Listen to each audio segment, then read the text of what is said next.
Fala galera, aqui é o Garone e eu tô mais uma vez aqui, é claro, para falar de Vasco.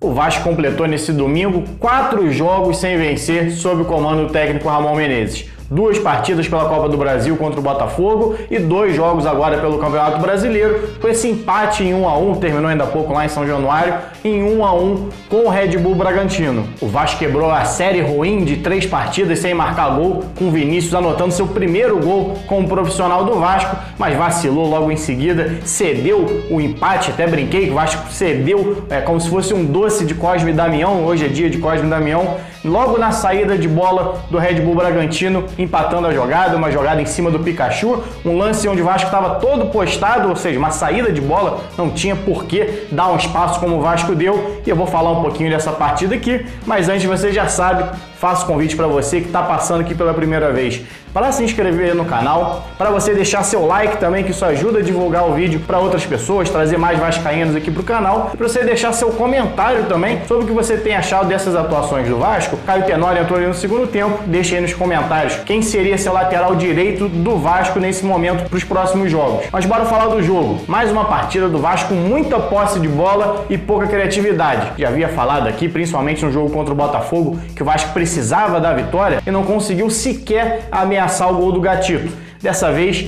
mais uma vez, time com 57% de posse de bola durante o jogo, isso contra um time que toca bem a bola. Até pouco tempo, antes da chegada do novo treinador, do Barbieri, era um time de muita posse de bola. O Bragantino passou a ser um time um pouco mais de velocidade na transição desde a mudança, mas ainda assim é um time com qualidade no toque de bola, e o Vasco conseguiu ter mais posse de bola que o Bragantino, só que novamente uma posse de bola insossa, ou seja, o Vasco praticamente não construiu. Até peguei uns dados aqui do SofaScore, o Vasco trocou 460 passes na partida e finalizou 11 vezes. Isso quer dizer que o Vasco precisou de mais de 40 passes para concluir em gol. E não estou falando de lance de perigo, estou falando de uma finalização, contando finalização até de fora da área, finalização prensada. Ou seja, eu até brinquei outro dia lá no Twitter que o Vasco precisa de um convite em 2 vias, carimbado, registrado em cartório para finalizar em gol. Mas não é só isso não, falta ideia de jogo. Foi inclusive tema do meu último vídeo aqui. Pode mudar a Catatal, entrar Vinícius, colocar o Thales Magno pela esquerda, pela direita, um pouco mais por dentro,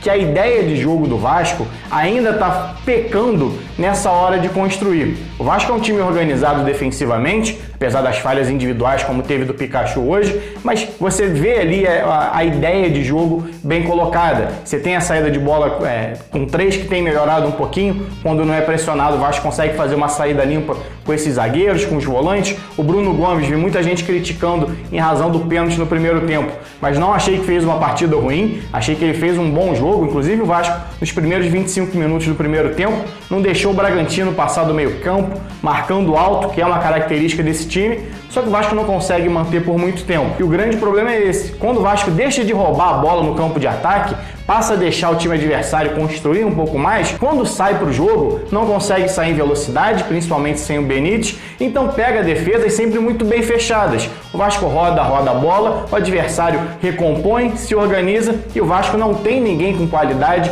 para romper essas linhas com passe e sequer tem tentado. O único gol do Vasco nessa partida, o gol do Vinícius, sai exatamente de um raro momento onde o Thales consegue achar o Juninho fazendo essa infiltração e ele faz o cruzamento para o Vinícius. 3 pratas da casa, inclusive. Mas o Vasco não consegue repetir essa jogada, não consegue fazer várias vezes e nem conseguiu fazer pelo lado direito, que era algo que se esperava com esse retorno da dupla Vinícius e Pikachu. Cheguei até a mostrar aqui no Vasco Botafogo, depois você dá uma olhadinha no vídeo anterior, que eu mostrava o Vasco recebendo a bola na entrada da área, os jogadores posicionados, só que mal posicionados, quase sempre de costas para o gol adversário, ninguém fazendo esse ataque à última linha, com exceção do Cano. Então o Vasco se torna um time muito óbvio, e foi mais uma vez contra o Red Bull Bragantino, abrindo a bola do lado, tentando uma jogada pela ponta, volta para o meio, quando não dá certo, ou perde a bola, ou tenta finalizar de longa distância, ou um cruzamento errado, porque o Vasco ainda tem essa deficiência. O Vasco tenta produzir pelo lado, sem fazer essa infiltração, como fez o Juninho num raro momento, tenta cruzamentos,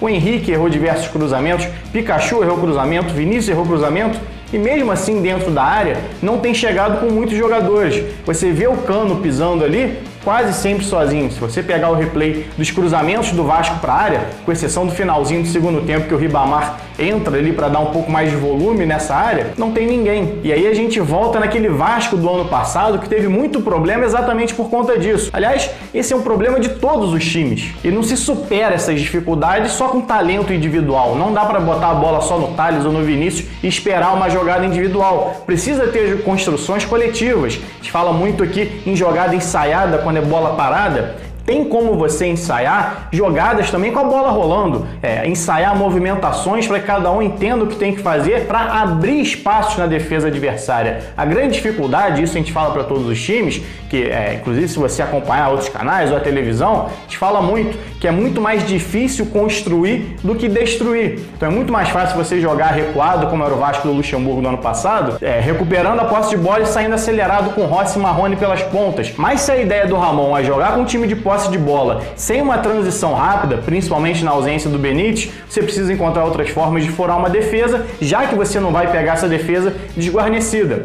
Tanto que o Vasco teve mais facilidade para vencer jogos, ou conseguiu vencer jogos, conseguiu chegar ao gol, contra São Paulo, que é um time que joga mais aberto, não fica todo retraído, permite mais que o adversário jogue também. Contra o Santos na Vila Belmiro, que era um time que tinha que atacar o Vasco, então o Vasco conseguia espaço para fazer essa transição mais em velocidade, conseguiu empatar lá, conseguiu fazer 3-0 no Ceará fora de casa, exatamente porque o Ceará tinha essa obrigação de vencer o Vasco nos seus domínios. E hoje a gente vê o Vasco perdendo ponto exatamente para as equipes que estão na parte de baixo da tabela, que tentam muitas vezes fazer esse jogo mais reativo. Foi exatamente como no ano passado. O Vasco perdeu ponto para CSA, perdeu ponto para Avaí. Falta qualidade individual? É claro que falta. Isso a gente fala há mais de ano aqui. O Vasco não tem um meia de criação há muito tempo. Quem chegou no ano passado para fazer essa função, na teoria pelo menos, foi o Bruno César e nunca rendeu o esperado. Já fiz vídeo aqui, já cansei de falar do Bruno César.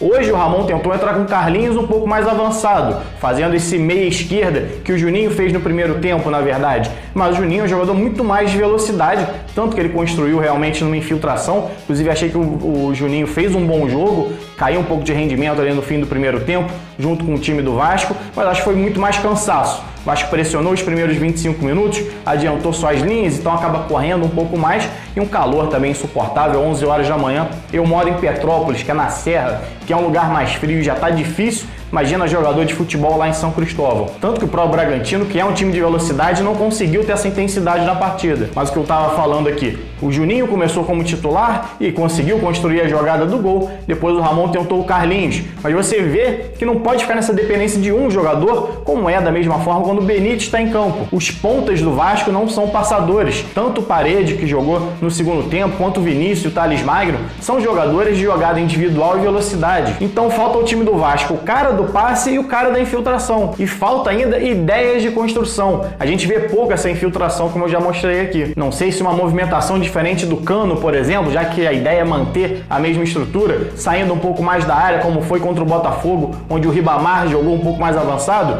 Talvez a mudança na postura do Cano, na movimentação do Cano, sem a entrada do Ribamar, com ele só recuando, fazendo o que a gente chama de falso 9, trabalhando um pouco mais por dentro, se isso não ajudaria a ter espaço para os pontas entrarem um pouco mais dentro da área. A gente vê o Thales Magno pisando muito pouco dentro da área, o próprio Vinícius marcou o gol dessa forma, mas não vinha fazendo isso, tanto que o próprio Thales não marcou gol ainda na temporada e o Vinícius fez o primeiro. Por isso que a gente fala que o Cano fica muito sobrecarregado. Os pontas do Vasco pisam um pouco na área. Da mesma forma que a gente fala também que o Benítez fica sobrecarregado, que é o único meia realmente de construção desse time, o único capaz de acelerar as jogadas. Então, mais uma vez, ficou escancarado essas duas deficiências do Vasco, de elenco e de ideias ofensivas. Mas outra coisa que me chama a atenção também, que o Vasco não vinha cometendo nas primeiras partidas, são esses excessos de erros defensivos.